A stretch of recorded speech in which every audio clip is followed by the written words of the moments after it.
Hello and welcome to This World, the program that tells you what's happening across the planet from an Indian perspective. I'm Vikram Chandra and you're watching WION World is One. Our top story, one that has been playing out around the world this week, is the plight of Pakistan. We've seen discussions on it in Geneva, in Saudi Arabia, in the UAE, and of course on the ground in Pakistan. This is a people's story. It's a story of poverty, of desperation. It's a story that's crying out for attention. It's also the first story that we're going to be talking about on this show. So what exactly is happening in Pakistan? There's record inflation, the poor are dying, and Pakistan's powerful are holding fundraisers at swanky locations in the West in an effort to try and stave out default. That's what we're going to be talking about.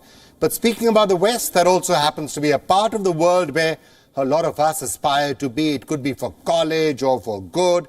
I'm sure all of you know someone who wants to move to Canada. Perhaps you're one of them. So tell me one thing. Have you ever been approached by agents promising to get you a seat in a university in Canada as a stepping stone to your Canadian dream? What if the agent is trying to scam you? What happens when a promise of a Canadian dream ends in hunger, in debt, or in prostitution? Well, this happens more often than you think, and to more people than you can think of. Later in the show, we're going to be joined by India's High Commissioner to Canada to discuss this story and, of course, to discuss Indo-Canadian relations in general. Also on this program, we're going to be introducing you to a very special guest, Surinder K. Patel. His is a story of perseverance. He began by rolling beedis in Kerala, and today he's become a district judge in Texas. We have a great lineup for you. Stay with us. I'm Vikram Chandra, and you're watching This World on WION World is One. But before we get started, let's take you through all the major events that have been happening in the world this week. Kyiv says its troops are holding out in Soledar as Russian forces claim control of the eastern Ukrainian town located a little over 10 kilometers from Bakhmut. U.S. Attorney General appoints a special counsel to take over the investigation into the classified documents found at U.S. President Joe Biden's home and former private office. With China set to record a population decline, its cities unveil a new childbirth support plan, promising cash incentives for couples deciding to have a third baby. Japanese prosecutors indict Tetsuya Yamagami, the 42-year-old suspected of killing former Japanese Prime Minister Shinzo Abe. Yamagami was arrested on the spot on the 8th of July 2022 after he allegedly shot Abe with a handmade gun. India's Prime Minister Narendra Modi flags off the world's largest river cruise, the MV Ganga Vilas in Varanasi. The cruise will travel 3,200 kilometers in 51 days, taking tourists to 50 destinations, including national parks, heritage sites, and cities like Patna, Kolkata, Dhaka, and Guwahati. Let's now turn our attention to the economic crisis in Pakistan. This is Pakistan. It's a country of approximately 235 million people. 34% of this population is still living below the poverty line. In other words, they earn less than $3.2 a day. Now, how much is that? Around 731 Pakistani rupees or 261 Indian rupees. A lot of these people are now being forced to go to bed hungry. The reason is exorbitant and across-the-board price rise. Inflation. Inflation that's running out of control. I'll give you a broad idea. A kilogram of wheat in Pakistan now costs around 447 Pakistani rupees. Onion prices have gone up 501% since January last year. 501%. Chicken, 82.5% costlier. Salt, 49.5% more expensive. Tea, 65.41% more expensive. You see, all of these are basic necessities. Basic necessities. But they've become a luxury for many in Pakistan. And that's because inflation is spiraling out of control and the debt situation in Pakistan is such that it's not easy to give relief to people. As a result of all of that, people in Pakistan are now fighting for survival. There are long queues outside ration shops. There are deadly stampedes. So far, at least one person has already been killed trying to secure a bag of food. And, unfortunately for those in Pakistan, there's no immediate good news in store. Pakistan is running out of money. When the week began, the country had just $5.8 billion left as forex reserves. That's just enough to pay for a month of imports. Soon, Pakistan may not have the money to pay for food, for fuel, or even for essential medicines. Now, if you're thinking Sri Lanka, you're on the right track, because that's exactly the line Pakistan is heading down if it does not get a bailout and get a bailout fast. Pakistanis have been asked to brace for blackouts. They've been told to close shops by 8:30 p.m. in the evening and to wrap up marriage ceremonies early so that electricity can be rationed. It is a precarious situation. Earlier this week, Pakistan's army chief flew down to West Asia. General Syed Asim Munir visited Saudi Arabia. He met the Saudi Crown Prince Mohammed bin Salman. This was his first visit abroad since assuming office. Did General Munir request for funds? Well, probably. The army chief is currently in the UAE, and so is Pakistan's Prime Minister Shahbaz Sharif. Accompanying him is a high-level delegation. So what's happening in the UAE? Sharif is expected to meet UAE's President Mohammed bin Zayed Al Nahyan. The word is the two will obviously discuss Pakistan's economic situation. No surprises there. Earlier this week, Pakistan held a fundraising event in the West, Geneva to be specific. Islamabad asked for funds to rebuild after last year's floods. Now, what's Pakistan saying here? Pakistan is saying that this crisis is not entirely our own fault. There were floods last year, and that's really the reason why we are in a crisis, and you, the West, should help us out. Now, it appears that the West is obliged to some extent. Pakistan managed to secure $9 billion, but it is not going to be enough to rebuild. What Pakistan really needs is $16 billion, and that's just for the floods. But flood damage is only a part of Pakistan's problem. It does not solve or even begin to address the inflation, the food shortage, let alone the burden of debt that Pakistan seems to be sinking deeper into. And that's really the question that Pakistan now has to think about. The debt crisis. How is it going to repay the debt? Will it be rolled over? Will China or Saudi Arabia or the West come to Pakistan's aid? And look, this is a humanitarian problem. As we speak, the people of Balochistan, for example, are desperately crying out for help. The governor has declared that the province has run out of wheat. 600,000 bags of food grain needed to be sent there, but Punjab hasn't shipped it yet. And the other questions Pakistan has to answer. How did it get here? How did Pakistan reach this situation?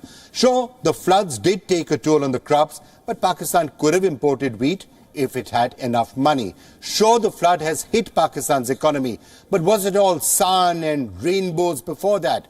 Or were the floods just the final nail in the coffin? And let me tell you another thing which the rest of the world now really needs to worry about. When Pakistan is talking to people and asking for a bailout, is Pakistan once again going to be saying or hinting at some of the things that it has often done in the past? Pakistan saying, you have to help us. You have to bail us out, because if you don't, then the alternative is scary. And Pakistan will be talking about terrorism. And Pakistan is going to be talking about extremist elements gathering ground. Perhaps even that scary possibility of nukes and dangerous material and uranium ending up in black markets, ending up with Iran, ending up with horrible non-state actors. That's frankly a script that the rest of the world has heard before, and it is more than possible that that scary scenario is being spoken about once again. How did Pakistan get here? How did the country end up so broke? Pakistan is not new to economic crisis, and there are numerous reasons why. The first being politics. Politics and economy are more interconnected than we think. An unstable country can hardly attract investors, let alone give the much-needed assurance to businesses at home. Think Yemen. Think Venezuela. Pakistan has never really had a stable government. There have been coups. Internal fighting. When was the last time a Prime Minister of Pakistan served a full term? The country has had 7 Prime Ministers in the last 10 years. The result is this. Pakistan's average growth since the 1990s has been around 4.5%. India's, on the other hand, has been 6.2%. In 1947, India and Pakistan became two separate countries. Pakistan walked straight to the door of the IMF or the International Monetary Fund. It needed to borrow money to run the country, to survive. Islamabad entered its first IMF program in 1958. Ever since, it's gone to the IMF's door an additional 21 times. Pakistan has not only borrowed from the IMF but also from China, Japan, France, Germany, the United States, Saudi Arabia, South Korea, Italy, Kuwait. It's a long list, including multilateral agencies, commercial banks, the Asian Development Bank. It won't be wrong to say that Pakistan's economy has been built on the pillar of debt. What Pakistan needs is to fix the very structure of its economy. Islamabad did not help its case by sliding right into China's debt trap and embracing the China-Pakistan economic corridor. Also, its currency has been fast losing value. During the initial months of the pandemic, 1 USD was equal to nearly 160 Pakistani rupee. Now it is 255 Pakistani rupees to a dollar. Then there is a budget deficit. When the pandemic hit, the government was forced to roll out subsidies. This hit the coffers. Here's another reason for the economic collapse. Pakistan heavily depends on imports for food and fuel. But importing means paying in dollars. Pakistan is running out of forex. Just like Sri Lanka, Pakistan has become a victim of spending more than it earns. What Islamabad needs is to sustain itself, but this road to sustainability cannot involve terror. A recent incident at Heathrow, London hints that Pakistan could be walking down that road again. It could be selling dangerous technology for money. Uranium was found in a shipment of scrap metal sent from Pakistan to London. The country has a history of running a nuclear black market. Remember A.Q. Khan, the father of Pakistan's atomic weapons program? Sure, Khan built that nuke for Pakistan, but he also sold nuclear technology and nuclear materials to countries like Libya, Iran and North Korea, and also non-state actors. The recent incident in London has left us with big questions. Has desperate Pakistan reopened its nuclear black market? Is Pakistan selling dangerous technology to terror groups for money? We hope not. And to talk about this and a lot more, we're now being joined by Amar Habib Khan. He's the Group Chief Risk Officer at Karandas, Pakistan, and he joins us live from Islamabad. Welcome to WION, Amar. Just wanted to ask you, if you had to take a look at this entire economic situation in Pakistan, how bad is it and how deep is the risk that things could get even worse from here? The situation is pretty bad, but that can be said for other emerging markets as well, because as interest rates started increasing globally, there was a lot of refinance risk. So we see a lot of similar issues in Egypt, in Tunisia, in Lebanon. So the situation is pretty bad, and we should be depending or effectively expect the IMF program to resume as soon as possible, because once that resumes, we can move towards some kind of macroeconomic stability. Without that, things can go much down southwards. No, I know that the entire world is in a reasonably bad situation. It's not only Pakistan, but in Pakistan in particular, it's what, 28 to $30 billion have to be repaid in the next few months. So unless a package is done with somebody, unless Pakistan gets the ability to roll over these loans, then there could actually be a debt crisis or a default sort of a situation coming up. Would you think that's a possibility? That is not a possibility till at least April 2024. Why? Because a lot of these are multilateral loans due to banks such as the Asian Development Bank or the World Bank or the ISDB. So they mostly get rolled over. Similarly, there are a lot of loans from China. There's an expectation that they get rolled over. There is no commercial debt per se. The only commercial debt repayment that's coming is in April 2024, and that is the Euro bond. So one hopes or expects that a lot of these will be rolled over and the Eurobond will be repaid on time in April 2024. But till that time, I do not see the country defaulting. But yes, there will be trouble. There will be stress in the currency markets, in the commodity markets. But a full default, as we say, is definitely not going to happen. But that would require either whatever the discussions are in Geneva, those going through successfully, whatever discussions are taking place with the Saudi Arabians, that has to go through successfully. And as you said, China has to agree to roll over, right? China has got, what, 30% of Pakistani debt. So all of these three would need to fall into place. That is correct. So even without Geneva, I think it's important to consider here that most of the pledges in Geneva are essentially long-term project debt loans. So they were never really going to materialize over the next 6 to 12 months anyway. They will materialize over a period of 4 years. So we don't really expect much to come from Geneva anyway. Yes, Saudi Arabia, that's important. If we get some new deposits from Saudi Arabia, then this will enable us to start importing more and essentially start opening up the economy, because currently there are a lot of administrative pressures due to which imports have been stopped and due to which the economy is contracting. So yes, not a complete default here, but definitely with Saudi help, it will be possible to kickstart the economy again.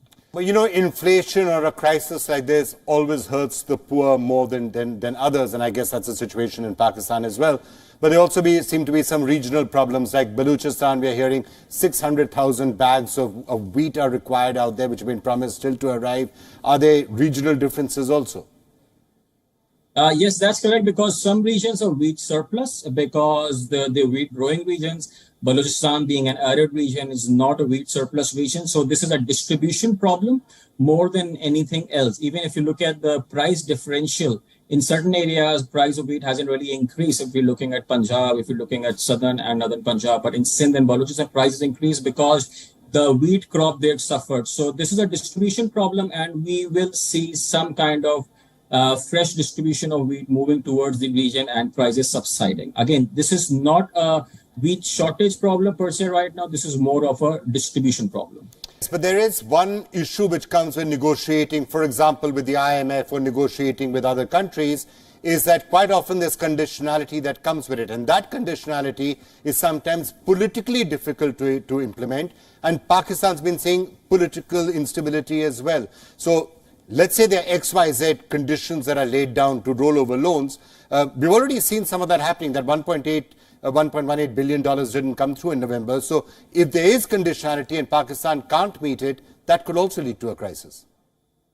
That is 100% correct. So the government actually right now is working towards meeting those preconditions. One of them being ensuring that the PKR starts floating against the dollar. Another one being rationalization or increase in energy prices and rationalization of subsidies. And the third condition being increase in gas prices. So all of this is happening, and we would see these steps being played out over the next 30 to 40 days, and eventually the IMF coming in. If, as you said earlier, due to political volatility, these decisions are not taken, then we may be looking at something similar to Sri Lanka over the next 6 to 9 months.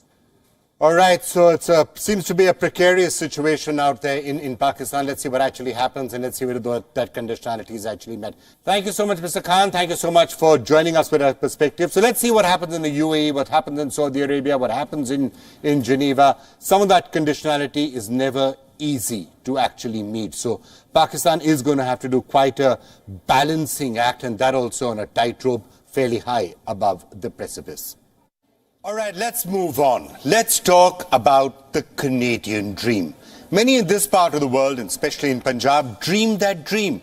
A house in the scenic Vancouver Island, clean roads, great healthcare facilities, even greater work-life balance, weekends at Niagara, Christmas in Toronto, and a fancy lifestyle.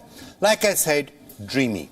Over 130,000 Indians take a step towards this dream every year. They get their PR or permanent residency. But this is a cumbersome process, also competitive. Not everyone makes the cut.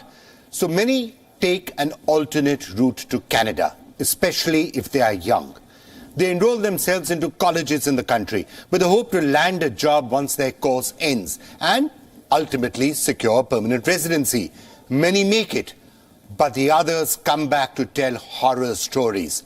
What kind of horror stories, you ask? Well, in February 2022, Thousands of Indian students were left in the dark after 3 colleges they enrolled in simply closed down.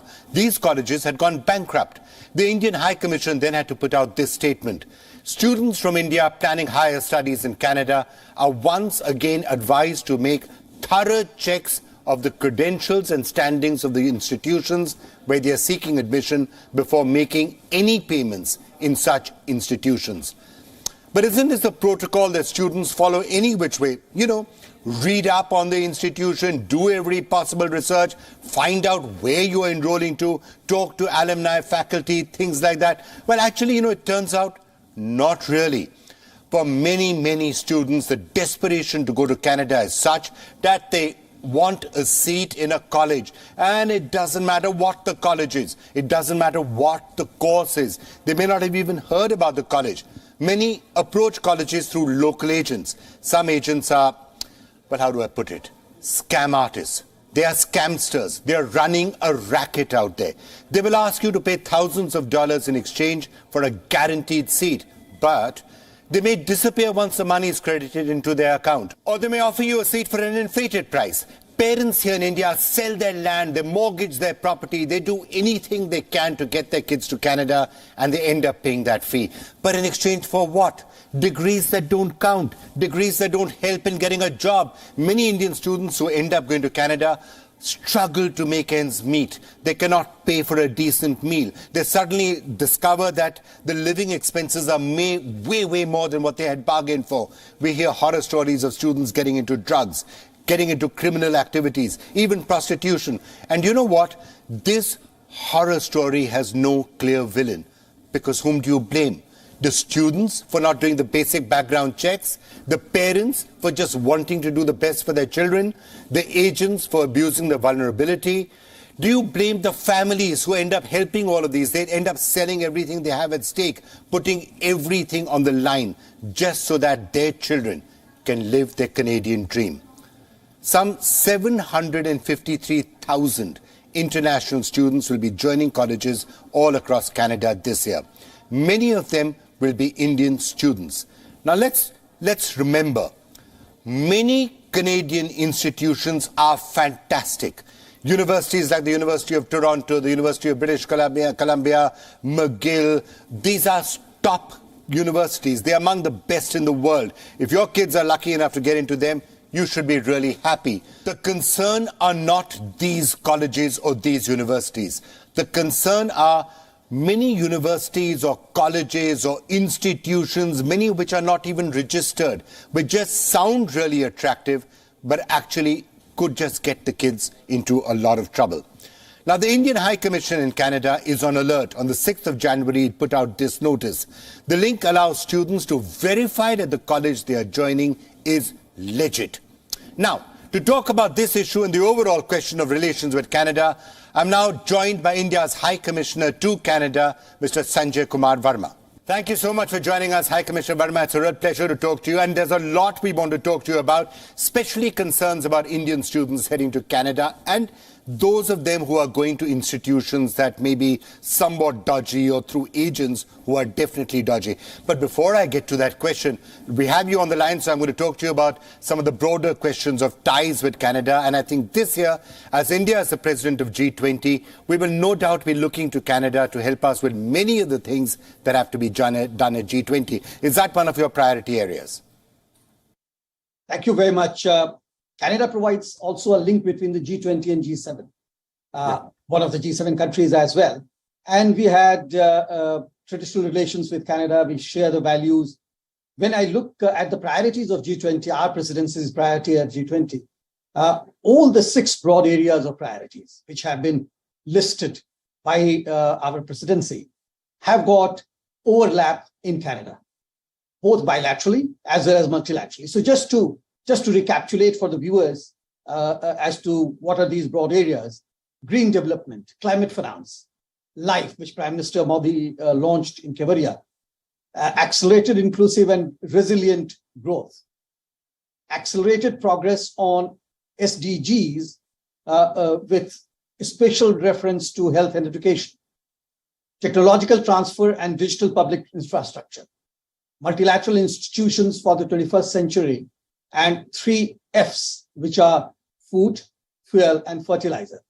And of course, women-led development. So if I look at all of them are in conversation bilaterally with India. And on climate change and green development, Canada is a big lead in the world. And India is also doing a lot with its own commitments as a developing country to reach a carbon neutral world. And what we have done, which not many countries have, is that we have put in technology and data to ride over the philosophy of climate change and green development, where I see a lot of convergence between India and Canada. Now, I know that India has often had some areas of concern in Canada, Khalistani elements, for example, the sort of prominence that they sometimes get, some of the activities they do here in India, issues like that. How are you managing some of those possible areas where you would perhaps like the Canadians to do a lot more? I have inherited an institution which is very functional, and therefore the continuity is the name of the game. There would be changes, but largely it will be continuity as far as I'm concerned. And we get our clues from our political leadership in India as well as to where to take the relationship. And what I feel is that the political leadership is extremely encouraged to see some recent developments in Canada.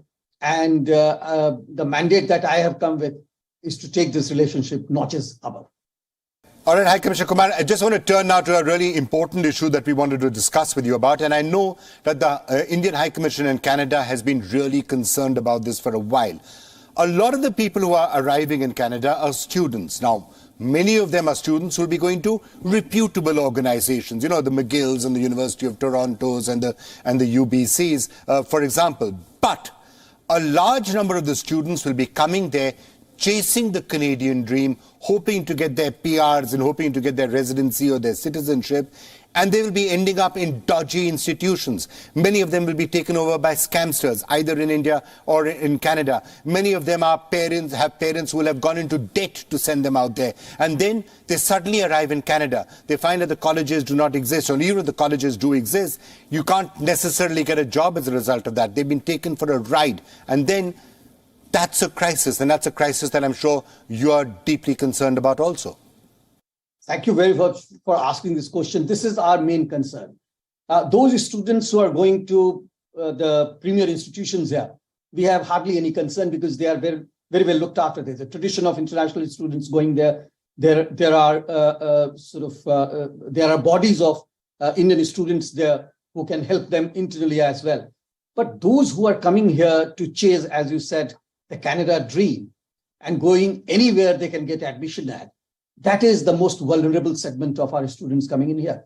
So what I would say to their parents, to the students through your viewership, is that please do your research.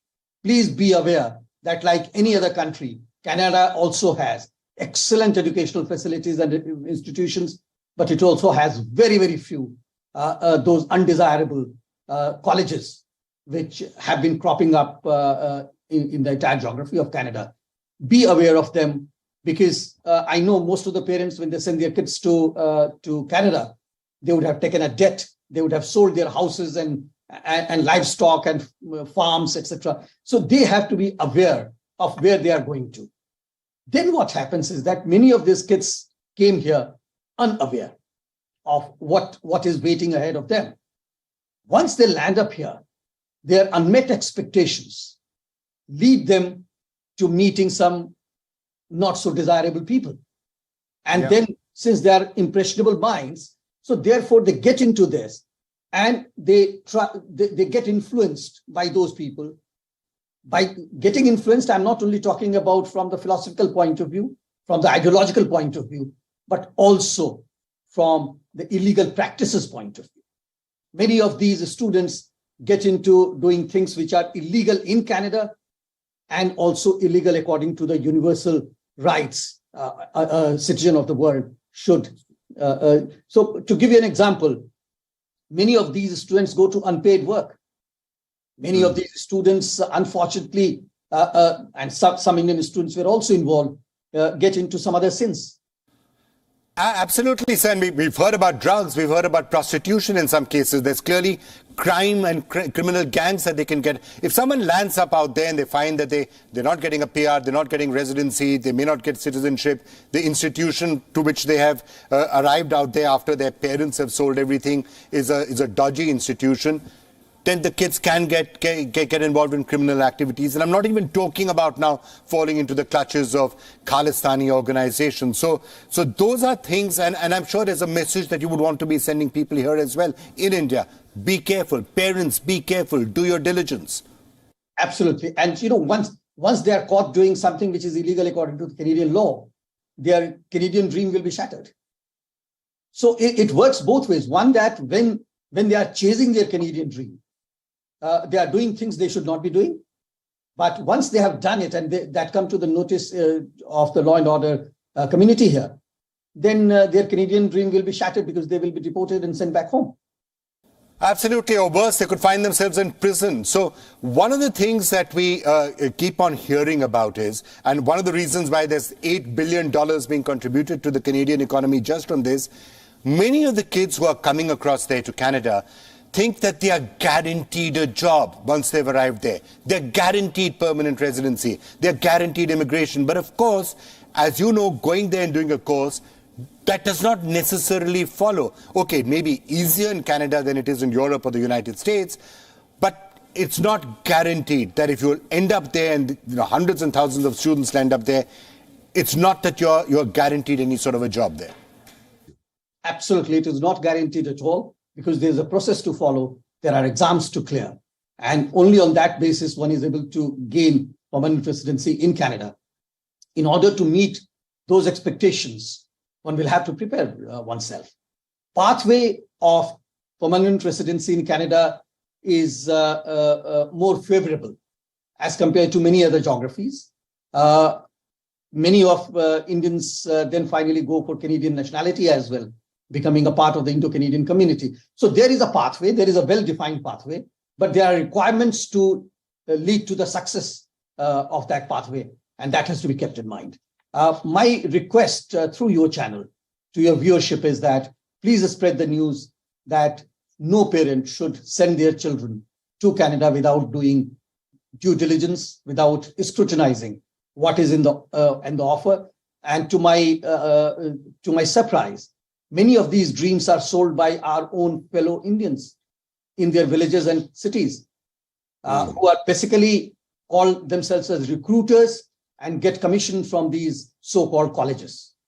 All right, thank you, sir. It was lovely talking to you. Now, by the way, anybody watching this, if you or someone you know has been scammed by an agent or has a horror story to tell from his or her college experience in Canada, do get in touch with us and share your story. It's also important to note that everything which we have just said about Canada is not restricted to Canada. Similar problems do happen elsewhere as well. People get scammed and taken to Germany or other parts of Europe or the UK or the USA.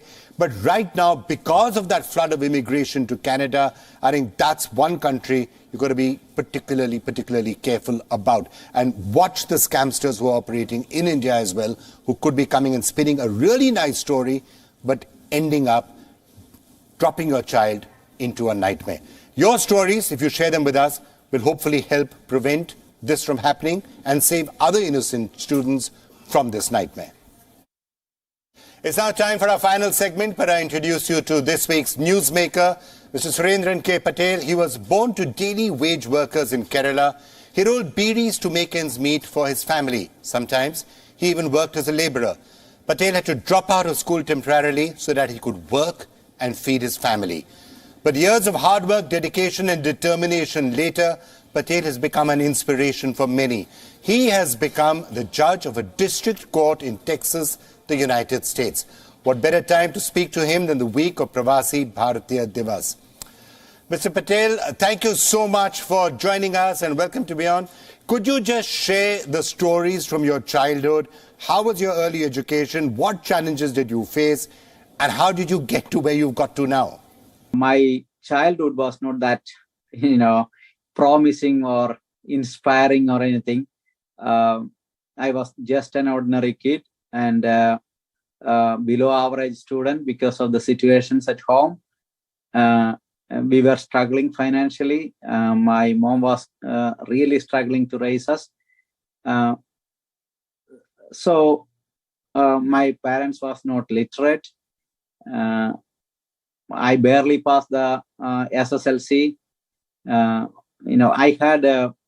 usually tell that there is a story of a saying that unrestricted freedom.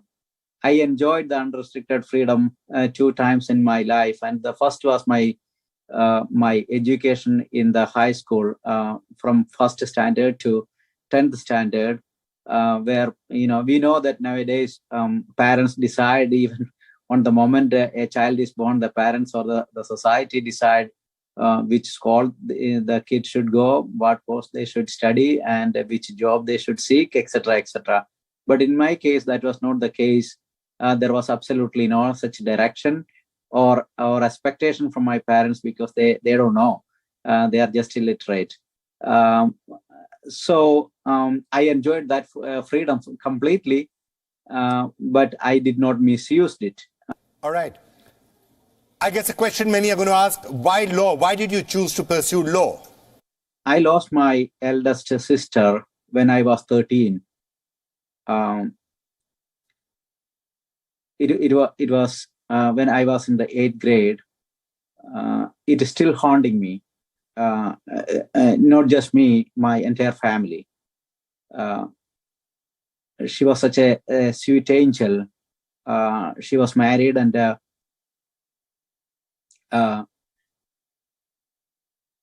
she has a 1 year and 3 months old child when she was passing.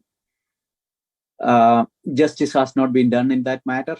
And at those times, I don't know anything about all of that. But when time passes, I thought that this is the system is not working in favor of or justice is not being done for the needy and the poor. So I thought that should be the area I should focus when I came back to my educational life. So from pre-degree onwards, my goal was to become a lawyer. So you practiced in India for a number of years, right? Including before the Supreme Court, before moving to the United States. What, according to you, are the major differences in the two legal systems that you see? And how did your experience of being a lawyer in India help you in your journey in the US? Both the United States and India following the British common law. Even though there are a lot of rules, regulations, and laws and differences in the constitution, still the fundamentals are based on the British common law. So that fundamentals is the guiding principle, both the United States and India. So being an attorney in both countries, I see a lot of similarity than differences. And my experience in India really helped me to build up my practice, to pass the bar exam, and thereafter to build up my practice in the United States.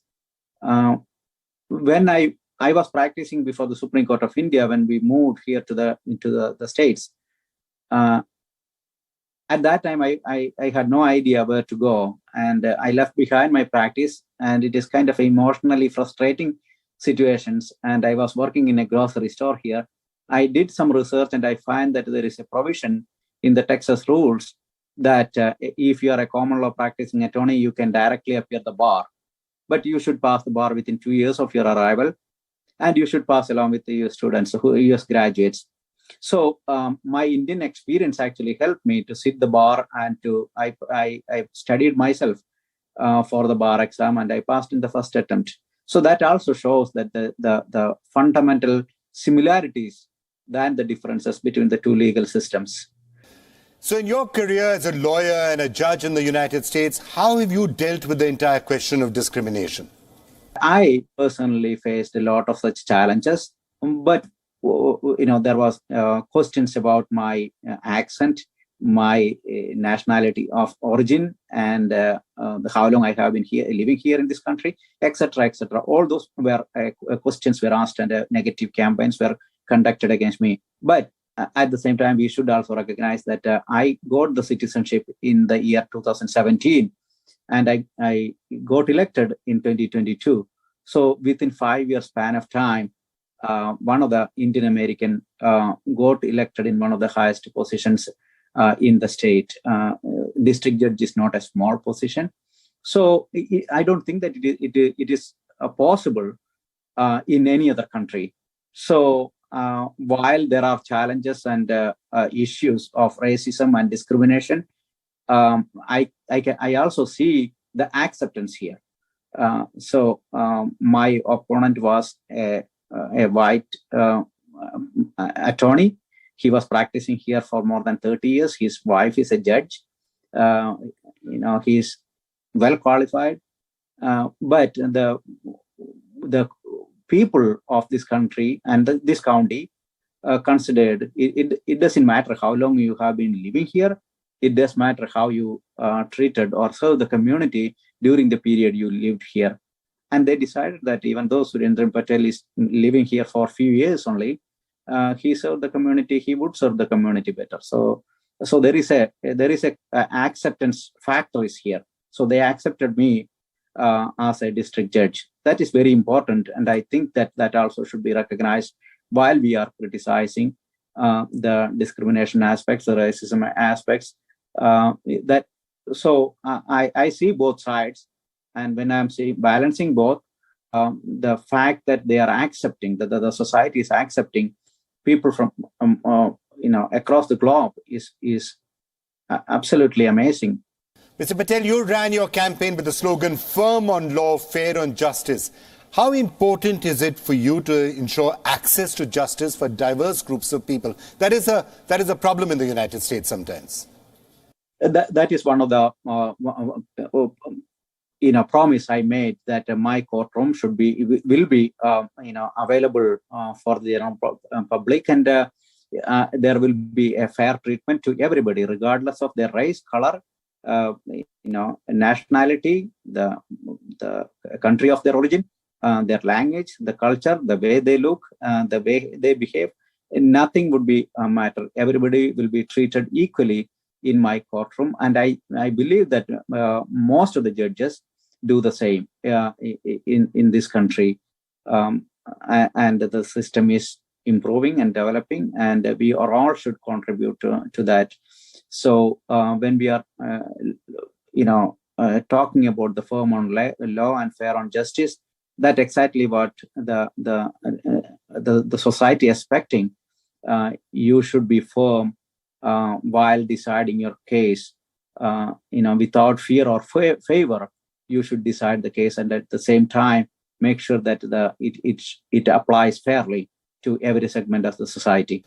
Mr. Patel, it was lovely talking to you. Thank you so much for speaking to us. So that was our show for this week. We'll see you next week once again with a fresh lineup of some of the biggest stories from around the world. Stories that impact you, inspire you, and also keep you informed.